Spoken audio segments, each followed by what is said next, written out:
Hello friends, my name is Bilal Khan and today I'm going to be talking about how you can access the metadata and the dynamic data in the EC2 instance terminal. So this is the process that I'm going to show you. So let's go to the screen. So as you can see here that I'm currently present in the instance dashboard. So what I will do, I will create a new instance, and after creating this new instance I will connect it and show you that how you can get the data from it. So let's create an instance like by the name of what you can say data, like data. All right, and after that make the instance an Ubuntu, and after that once this is selected, keep the instance type as it is, select the key pair that I created previously, and after that what I will do, I will just allow the SSH for now. There is no need for me to allow the HTTP because I'm going to access it through the terminal, right? But there is one thing that I need to work on, like I don't need to select the private, I will select the public subnet, right? And similarly enable the API, and now this is done. 8 GB is given to it, the configure storage. And now let's launch the instance, right? So there is not that many details that I modified it, instead just the few of them, right? So let's click on this. This will launch new instance, and so, as you can see here that this is the instance that is going to be creating now, pending. It is currently pending, so it will take me some time in order to run this instance, right? So what I will do, basically I will if I go back, like this will be fine, right? So let's delete this, close this one, and now let's refresh this. Now you can see here that this is running.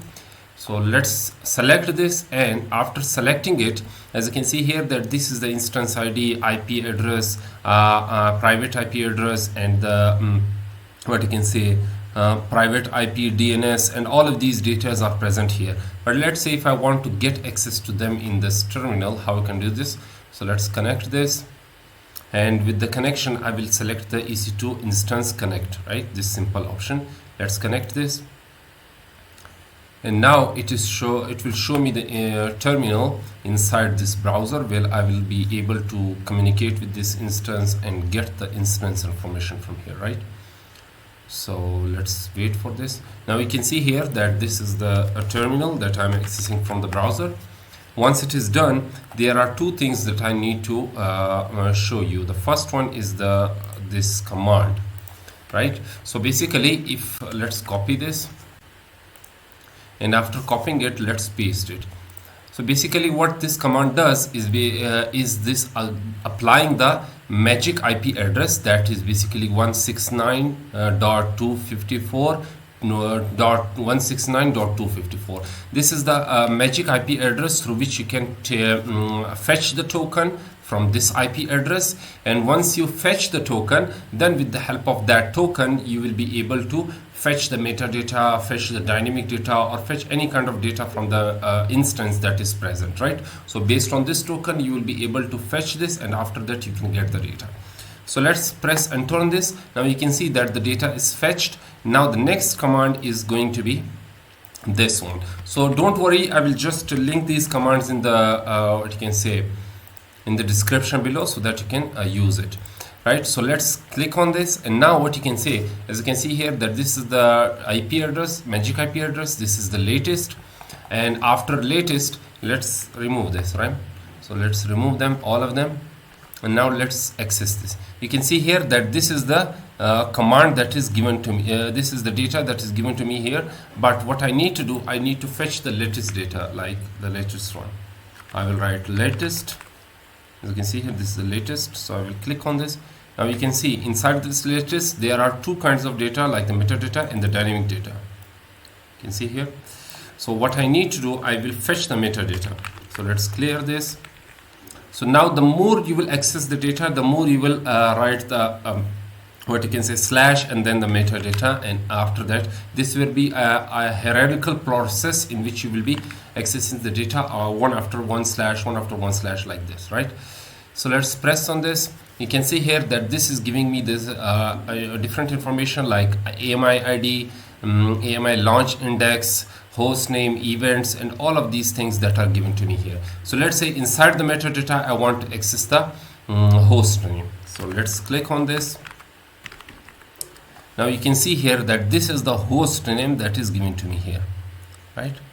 So Ubuntu @IP, but this is the IP address, but this is the AMI host name, right? So if I go here, let's click on this. Let's select this.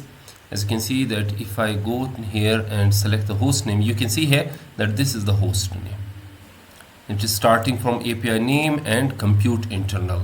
Similar case, if I go here, you can see here this is starting from IP to compute internal. You can see here. So let's zoom in for you. Like this is how it will work, right? So let's clear this. And once it is cleared, now let's again go to the metadata by using the same command, but this time what I will do, I will fetch the AMI ID, right? So let's write the AMI ID like this. You can see here that this is the AMI ID. AMI, and the last one is the 2E8. So if I go here, find the AMI ID, whether it is present or not here, where it is. I'm not seeing it anywhere like this here. Like this one, yeah. As you can see here, this is the AMI ID. If I zoom in, you can see here that this is the AMI ID 2E8, like this one. So yeah, I hope you got it, that how you can access the data.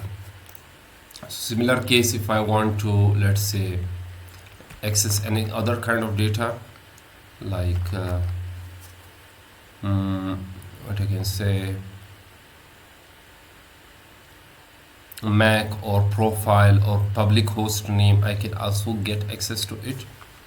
Like what I will do, I will click this event. One thing that you need to also keep in mind is that there is a slash that is given here. It means that there is also subdirectories that are present in it.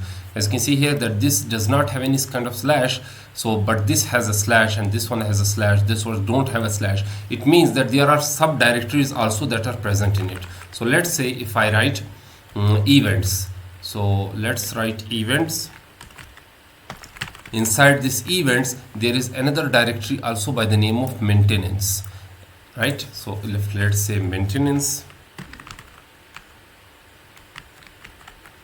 and inside this maintenance there is a directory called history,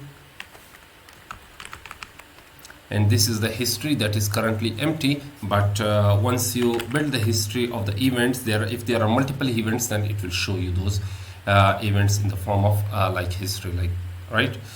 So this is how you can access it. And now the question arises that why do I need to access these details and how I can use them. So let's say you fetch this, you want to fetch the data like this one, and this will basically give you the event history. So let's say if you want to access this data somewhere else, you can simply copy this. And once you copy this, what you will do, you will go, what you can say here, let's launch an instance. And if you want to launch an instance, and inside this instance, let's go into the advanced details.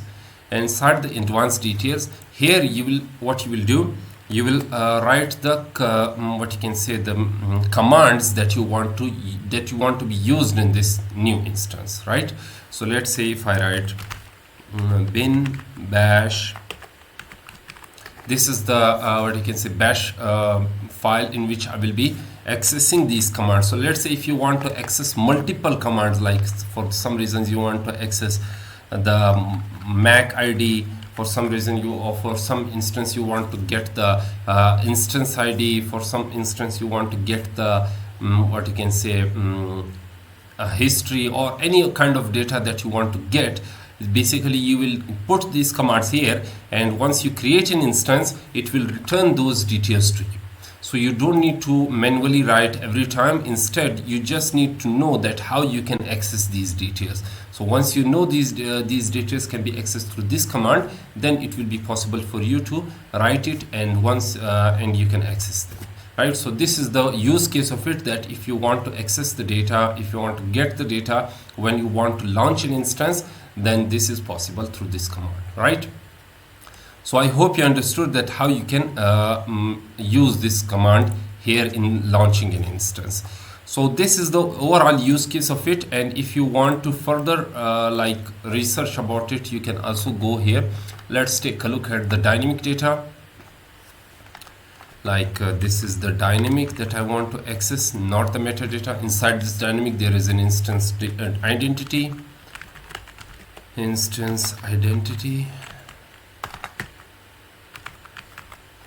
right? So inside this instance identity there are multiple identities like signature, RSA, document, etc. So I will just write the signature, right? So these are all kind of data that you can access them, and by using these kind of commands, right? So I will link these commands in the description below, so that you can use them and further use them in the launching an instance, and it will be helpful for you in the future also. So let's delete this command. I don't need it. So yeah, it will take me some time in order to be removed from here. So I hope you understood and liked this video. So if you liked it, then make sure to subscribe to my channel. And if you have any questions, then ask those questions in the comment section below. I'll be happy to answer all of them. So till then, goodbye.